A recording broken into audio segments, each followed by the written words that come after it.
Abhishek sir, October അവസാനത്തോടുകൂടി മലേഷ്യയിൽ വെച്ചായിരുന്നു ASEAN കരാറിന്റെ ഒരു ഉച്ചകോടി നടന്നത്.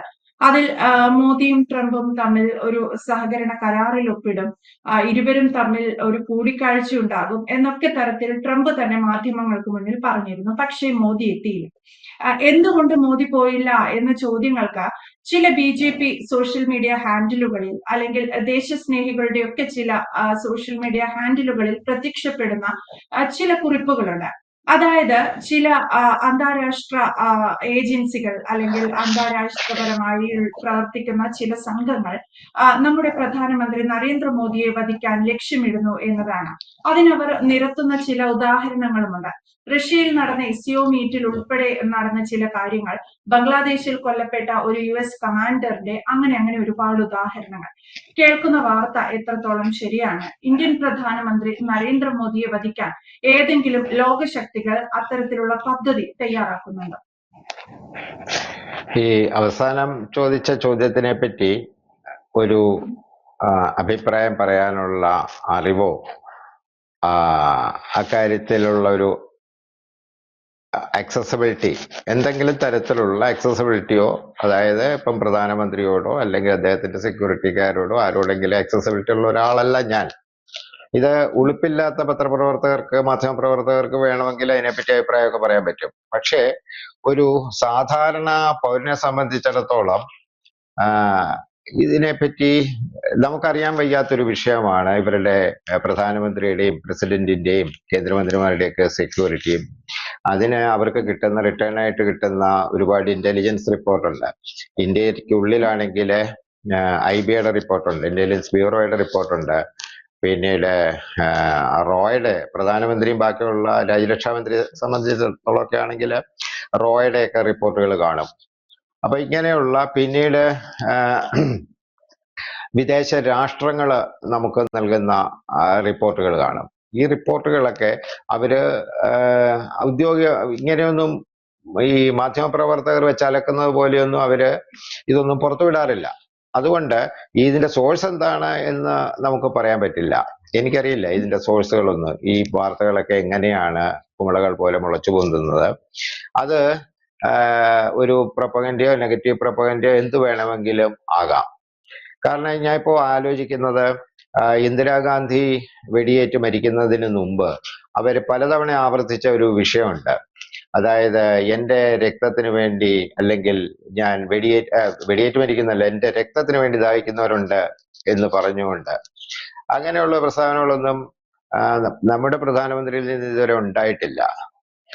പിന്നെ അപ്പൊ ഞാൻ നേരത്തെ പറഞ്ഞല്ലോ, പ്രധാനമന്ത്രിയുടെ സെക്യൂരിറ്റി എന്ന് പറയുന്നത് നമുക്ക് ഇൻവൾണറബിൾ ആണ്. എന്താണ് അവിടെ അദ്ദേഹത്തിന് നൽകുന്ന സെക്യൂരിറ്റി എന്ന് നമുക്ക് പറയാൻ പറ്റില്ല. ഒരു സാധാരണക്കാരന് മനസ്സിലാക്കുന്നതിനും ഒരുപാട് അതീതമായിട്ടുള്ള ഒരു കാര്യമാണ്. പിന്നീട് ബാക്കിയുള്ളതെന്നൊക്കെ പറയുന്നത് ഓരോ ഭാവനയും അതുപോലെയുള്ള കാര്യങ്ങളും ഒക്കെ ആവാനാണ് സാധ്യത എന്നാണ് എനിക്കത് മനസ്സിലാകുന്നത്. പക്ഷേ ഇതിൻ്റെ അകത്ത് ഇവർ ഇങ്ങനെയൊക്കെ പറയുമെങ്കിൽ പോലും ചില കാര്യങ്ങൾ നമ്മള് ഇപ്പോഴത്തെ പ്രധാനമന്ത്രിയെ വെച്ചിട്ട് ഒന്നുമല്ല. ഇതിനിടയ്ക്ക് ട്രംപ് പറഞ്ഞെന്ന് പോകുന്നു, ഇദ്ദേഹം എന്താണ് കൂടുതൽ കാലം പ്രധാനമന്ത്രിയായിട്ട് തുടരാൻ സാധ്യതയില്ല എന്നൊക്കെ വാർത്തകളൊക്കെ കാണുന്നു. ആ വാർത്തകളൊക്കെ, അതിൻ്റെയൊക്കെ റിയൽ സോഴ്സ് എന്താണ് എന്ന് നമുക്ക് അറിയില്ല. അതിൻ്റെ അകത്ത് ഊഹിക്കാവുന്ന ഒരൊറ്റ കാര്യമുള്ളൂ, 29-ലെ തെരഞ്ഞെടുപ്പ് കഴിഞ്ഞ് അത് അടുത്ത ടേമിൽ അദ്ദേഹം ഭരണത്തിൽ എത്തുകയാണെങ്കിൽ, ആ ഭരണത്തില് 2 വർഷവും കൂടെ ഭരിച്ചു കഴിഞ്ഞാൽ നെഹ്റുവിന്റെ ഭരണകാലത്തിനെ കടന്നു പോകുന്ന ഒരു പീരീഡ് ഉണ്ടാകുകയും ഒരുപക്ഷെ അദ്ദേഹം റിട്ടയർ ചെയ്യാൻ, പ്രധാനമന്ത്രി മോഡി റിട്ടയർ ചെയ്തിട്ട് പുതിയ നേതൃത്വത്തിന് ഏൽപ്പിക്കാനുള്ള സാധ്യതയൊക്കെ നമുക്ക് തള്ളിക്കളയാൻ ഒക്കത്തില്ല. ഇതായിരിക്കാം ഇനിയും ദീർഘകാലം തുടരത്തില്ല എന്ന് ട്രംപ് ഉദ്ദേശിച്ചത് എന്ന് നമുക്ക് സംശയിക്കേണ്ടി വരും. അതാണ് അതിൻ്റെ അകത്തെ ഒരു കാര്യം. ഇത് ഇവർ കൃത്യമായി, ട്രംപ് ഒരു കാര്യവും അങ്ങനെ കൃത്യമായിട്ട് പറയാറുമില്ല. പക്ഷെ ഞാൻ ഈ പറയാൻ വന്ന വിഷയം എന്താണെന്ന് പറഞ്ഞു കഴിഞ്ഞാൽ, ഈ പല സൂചനകളും ഇവർക്ക് നേരത്തെ കിട്ടാറുണ്ട്. ത്രെട്ടിനെ പറ്റി സംബന്ധിച്ചല്ല, രാഷ്ട്രത്തിൻ്റെ അകത്തെ ഇന്റേണൽ ഇഷ്യൂസിനെ പറ്റിയിട്ട് ചില കാര്യങ്ങൾ പ്രധാനമന്ത്രിമാർക്ക് കിട്ടാനുള്ള സാധ്യത വളരെ കൂടുതലാണ്. അതെന്ന് പറയുന്നത് ഇപ്പോഴത്തെ ഒരു സർക്കാരിന്റെ കാര്യം വെച്ചല്ല, ഇപ്പോഴത്തെ സർക്കാർ വളരെ സുഖമായിട്ട് പോയിക്കൊണ്ടിരിക്കുന്ന ഒരു സർക്കാരാണ്. പക്ഷേ 1977 ഇന്ദിരാഗാന്ധി പരാജയപ്പെടുകയും അതിനുശേഷം വന്ന 1980 ശ്രീമതി ഇന്ദിരാഗാന്ധി ഭരണത്തിൽ തിരികെ എത്തുകയും ചെയ്തു. ആ സമയത്ത് ഈ ഖാലിസ്ഥാൻ തീവ്രവാദം ഇവിടെ വളരെ ശക്തമായിരുന്നു. ഇന്നിപ്പം നമുക്ക് അങ്ങനെയുള്ള ഇഷ്യൂസ് ഒന്നുമില്ല. അതായത് മാവോവാദികളുടെ ഒരു വിഷയമായിരുന്നു ഉണ്ടായിരുന്നത്. മാവോവാദികളുടെ വിഷയം വളരെ അമിക്കബിൾ ആയിട്ട് അവസാനിപ്പിക്കാനായിട്ട് കേന്ദ്ര സർക്കാരിന് കഴിഞ്ഞിട്ടുണ്ട്. 121 ഡിസ്ട്രിക്റ്റുകളിൽ മാവോവാദി ശല്യം ഉണ്ടായിരുന്നെങ്കിൽ ഇപ്പോൾ അത് 11 ഡിസ്ട്രിക്റ്റുകളിലായിട്ട് ചുരുങ്ങിയിട്ടുണ്ട്. അപ്പൊ അങ്ങനെ ഒരു സിവിയർ ത്രെറ്റ് ഒന്നും ഇന്ന് ഇന്ത്യൻ സർക്കാർ, ഭാരത സർക്കാരിന് നേർക്ക് ഉള്ളതായിട്ട് നമുക്ക് തോന്നില്ല. പക്ഷെ ഇത് പറയുന്നതെന്ന് പറഞ്ഞാൽ ആ ഭൂതകാലം ഓർമ്മപ്പെടുത്തുകയാണ്. ഇന്ദിരാഗാന്ധിയുടെ കാലത്ത് ഇന്ദിരാഗാന്ധി ഖാലിസ്ഥാൻ വിഷയം കൊടുമ്പിരി കൊണ്ട് നിൽക്കുന്ന സമയത്ത്, അല്ലെങ്കിൽ അതിന്റെ അത് മുനവെച്ച് മുളച്ചു വരുന്ന സമയത്ത് തന്നെ റഷ്യയിൽ നിന്നും അതിന്റെ ഒരു ഫീഡ്ബാക്ക് ഉണ്ടായിട്ടുണ്ട്. അത് സൂക്ഷിക്കണം, പഞ്ചാബിനെ വളരെ സൂക്ഷിക്കണം. പഞ്ചാബില് ഇങ്ങനെയുള്ള ഒരു തീവ്രവാദ ഗ്രൂപ്പ് ഡെവലപ്പ് ചെയ്ത് വരുന്നുണ്ട്. അവരെ ചർച്ചയിലൂടെയോ മറ്റോ എങ്ങനെയാണെന്ന് വെച്ചാൽ അവരെ സമാധാനിപ്പിച്ചിട്ട് ഈ വിഷയം അത് കൈകാര്യം ചെയ്യണം എന്നുള്ളൊരു മുന്നറിയിപ്പ് റഷ്യൻ പ്രസിഡന്റിന്റെ ഭാഗത്തു നിന്ന് ഉണ്ടായിട്ടുള്ളതായിട്ടാണ് ഉത്തരവാദിത്തപ്പെട്ട മാധ്യമപ്രവർത്തകർ, ഇപ്പോഴത്തെ മാധ്യമപ്രവർത്തകരുടെ കാര്യമല്ല, ഉത്തരവാദിത്തപ്പെട്ട മാധ്യമപ്രവർത്തകർ പിന്നീട് പറഞ്ഞിട്ടുള്ളത്.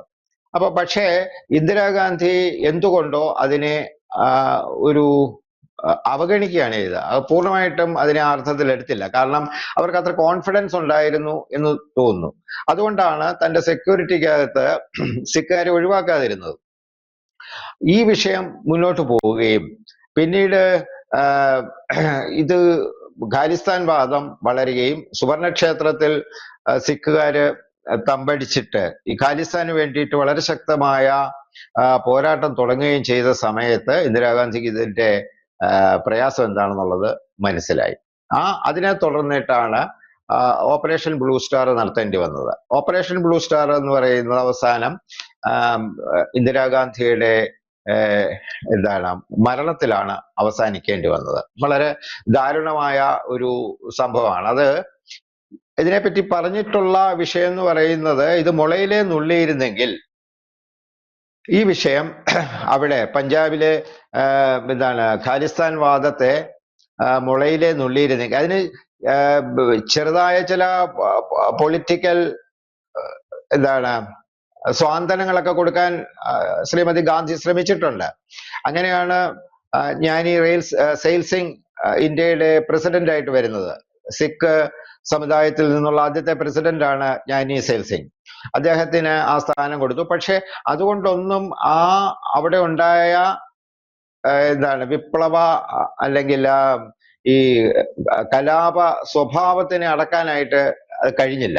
ഒരു പക്ഷേ സിഖുകാർക്ക് പിന്തുണയായിട്ട് വിദേശ രാജ്യങ്ങളിലെ ഇന്ത്യയെ ഡീസ്റ്റബിലൈസ് ചെയ്യണമെന്ന് ആഗ്രഹമുള്ള ഏജൻസികളൊക്കെ അതിൻ്റെ അകത്ത് സഹായിച്ചു കാണാനും സാധ്യതയുണ്ട്. അപ്പൊ അന്ന് വളരെ തന്ത്രപൂർവം ക്യാമഫ്ലാഷ് ചെയ്ത് ട്രക്കുമായിട്ട് സുവർണക്ഷേത്രത്തിൽ കടന്നു കയറിയ ഒരാളാണ് ഇന്നിപ്പോൾ പ്രധാനമന്ത്രിയുടെ സുരക്ഷാ ഉപദേഷ്ടാവ്. അപ്പൊ നമുക്കിതിനെപ്പറ്റി ഒരു ആശങ്കയ്ക്കും കാര്യമുണ്ടെന്ന് എനിക്ക് തോന്നുന്നില്ല. ഇപ്പം വന്നുകൊണ്ടിരിക്കുന്ന വിഷയങ്ങൾ എന്ന് പറയുന്നത് ഈ സംഭവം, അതായത് ഇതൊരു പ്രൊപ്പഗൻഡയോ അല്ലെങ്കിൽ ഞാൻ മുമ്പേ നേരത്തെ പറഞ്ഞതുപോലെ പ്രൊപ്പഗൻഡയോ നെഗറ്റീവ് പ്രൊപ്പഗൻഡയോ ആയിട്ട് പുറത്തു വരുന്നുണ്ടെങ്കിൽ അതിനെ ആ രീതിയിൽ തന്നെ കണ്ടാൽ മതി. ഇതിന്റെ യഥാസ്ഥിതി എന്താണ് എന്നറിയണമെന്നുണ്ടെങ്കിൽ ഈ വിഷയത്തിൽ പ്രാഗൽഭ്യമുള്ള, അതായത് പ്രധാനമന്ത്രിയുടെ പ്രസിഡന്റിന്റെ സെക്യൂരിറ്റി വിഷയത്തിൽ പറ്റി അതും അതിന്റെ ഇപ്പോൾ നിലവിലുള്ള ഉള്ളുകളികളൊന്നും നമുക്ക് മനസ്സിലാക്കാനുള്ള അവസരം കിട്ടുകയില്ല, അത് ഗവൺമെന്റ് തരികയില്ല. പക്ഷേ ഇതിനെപ്പറ്റിയുള്ള യഥാർത്ഥമായ ഒരു ചിത്രം, അതായത് ഇത്തരം വാർത്തകൾ, വ്യാജ വാർത്തകൾ അല്ലെങ്കിൽ അതുപോലെയുള്ള ഭാവനകൾ പ്രചരിക്കാനിടയാകുന്ന എന്തുകൊണ്ടാണ്, അതിന് ബാലൻസിങ് ആയിട്ടുള്ള ഈ ഉന്നത നേതാക്കന്മാരുടെ സെക്യൂരിറ്റി എന്താണ്? ഇതിനെപ്പറ്റി ഈ വിഷയത്തിൽ അനുഭവജ്ഞാനമുള്ളവരോട് സംസാരിക്കുകയാണ് വേണ്ടത്.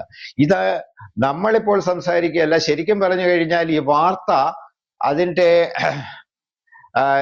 മെയിൽ വരുമ്പോൾ തന്നെ, അല്ലെങ്കിൽ അവർക്ക് അതിന്റെ തുമ്പ് കിട്ടുന്ന സമയത്ത് തന്നെ മാധ്യമപ്രവർത്തകരാണ് ഇത് അന്വേഷിക്കേണ്ടിയിരുന്നത്. അല്ലാതെ കയ്യിൽ കിട്ടിയ സാധനം എടുത്ത് വെച്ചിട്ട് ജനങ്ങളുടെ ഇടയിലേക്ക് ചാമ്പി കൊടുക്കുന്ന ഈ പരിപാടി എന്ന് പറഞ്ഞത് മാധ്യമപ്രവർത്തനമൊന്നുമല്ല. ശരിക്കും പറഞ്ഞു കഴിഞ്ഞാൽ അത് ആ വിധത്തിലുള്ള ആളുകളുമായിട്ട് സംസാരിച്ച് ഇതിൻ്റെ അകത്തുള്ള നെല്ലും പതിലും വേർതിരിച്ചെടുക്കുകയാണ് വേണ്ടത്. യെസ്, എന്തായാലും തുടക്കത്തിൽ അശോക് സാർ സൂചിപ്പിച്ച ഒരു കാര്യം വളരെ വളരെ പ്രധാനപ്പെട്ടതാണ്. നമുക്ക് പ്രധാനമന്ത്രിയുടെയോ അല്ലെങ്കിൽ ആഭ്യന്തരമന്ത്രിയുടെയോ അങ്ങനെ കേന്ദ്രത്തിലിരിക്കുന്ന മന്ത്രിമാരുടെ ഉൾപ്പെടെ ഇവരുടെ ഒരു സുരക്ഷ ഏത് രീതിയിലാണ് നമ്മുടെ കേന്ദ്ര ഗവൺമെന്റ് വിന്യസിച്ചിരിക്കുന്നത് എന്ന് നമുക്കൊന്ന് ഊഹിക്കാൻ പോലും സാധിക്കില്ല. കേന്ദ്രമന്ത്രിമാരുടെ എന്ന് മാത്രമല്ല, നമ്മുടെ രാജ്യത്തിന്റെ തന്നെ സുരക്ഷ അതീവ തന്ത്രപ്രധാനമായി നമ്മുടെ സർക്കാർ കാണുന്ന ഒന്നാണ്. ആ രീതിയിൽ നമ്മുടെയൊക്കെ സുരക്ഷ രാജ്യത്ത് ഭദ്രമാണ്. അപ്പോൾ പിന്നെ പ്രധാനമന്ത്രിയുടെ കാര്യത്തിൽ മാത്രം ഇത്തരത്തിൽ പ്രചരിക്കുന്ന വാർത്തകളിൽ എത്രത്തോളം യാഥാർത്ഥ്യമുണ്ട് എന്നത് പുനഃപരിശോധിക്കേണ്ടതാണ്.